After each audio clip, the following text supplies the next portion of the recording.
तो वहां पर जो 8-10 मनचले आए थे वो सभी नशे के हालात में थे। रेवतराम डांगा का खुद का पोता रविंद्र डांगा, जिसने धक्का मुक्की के साथ मेरे साथ मारपीट की 8-10 गुंडों ने, और जिसके बाद मैंने एफआईआर लिखवाई ज्योतिनगर थाने में। और उस एफआईआर के अंदर सरेआम जब सीसीटीवी फुटेज खंगाले गए और सीए साहब ने आके देखा तो उन सीसीटीवी फुटेज में वो गुंडे मेरे साथ मारपीट कर रहे हैं। दोस्तों, राजस्थान की राजनीति में एक कहावत इन दिनों बड़ी सटीक बैठ रही है, आसमान से टपके खजूर में अटके।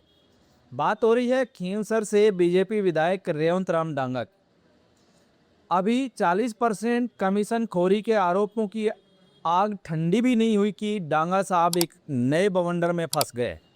इस बार मामला कमीशन का नहीं बल्कि सीधे कुटाई का है।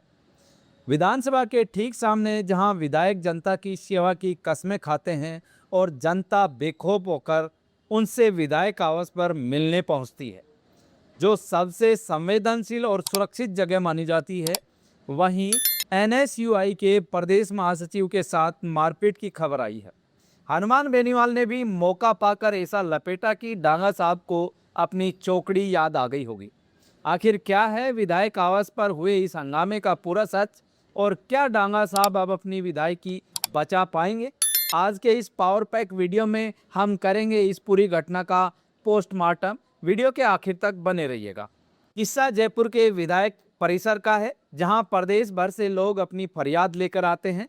आरोप है कि एनएसयूआई के प्रदेश महासचिव अनिल सारण वहां एक कांग्रेस विधायक से मिलने पहुंचे थे, लेकिन वहां उनका सामना खींवसर के विधायक रेवंतराम डांगा के स्टाफ और रिश्तेदारों से हो गया। अनिल सारण का दावा है कि वहां न सिर्फ उनके साथ गाली गलौज हुई बल्कि धक्का मुक्की और मारपीट भी की गई। बात सिर्फ मारपीट तक नहीं रुकी, जान से मारने की धमकी देने के आरोप भी डांगा साहब के करीबियों पर लगे हैं।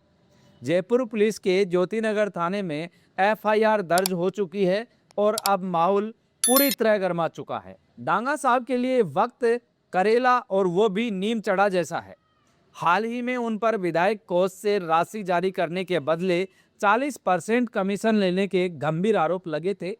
अभी उस दाग को धोने की कोशिश चल ही रही थी कि ये मारपीट वाला मामला फिर गले पड़ गया। इसी मुद्दे पर आरएलपी सुप्रीमो हनुमान बेनीवाल ने चुटकी लेते हुए कहा कि जो मुझे छोड़कर जाएगा उसका असली चेहरा जनता के सामने जल्द ही आ जाता है। बेनीवाल और लादूराम ने साफ कह दिया कि पहले कमीशन खोरी और अब गुंडागर्दी, ये बीजेपी के विधायक का असली चाल चरित्र है। अब सवाल सीधे मुख्यमंत्री भजनलाल शर्मा की साख पर है। मांग उठ रही है कि विधायक आवास जैसे सुरक्षित और संवेदनशील स्थान पर हुई इस गुंडागर्दी पर सख्त एक्शन लिया जाए।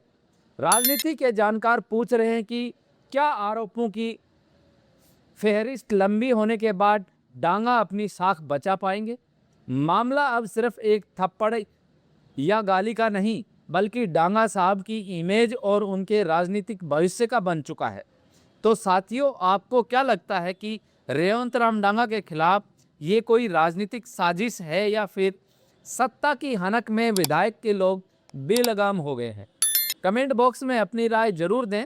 राजस्थान की राजनीति की हर कड़क और अंदरूनी खबर के लिए रॉयल पत्रिका को सब्सक्राइब करें और इस वीडियो को ज़्यादा से ज़्यादा शेयर करें। मिलते हैं अगले वीडियो में। जय हिंद, जय भारत।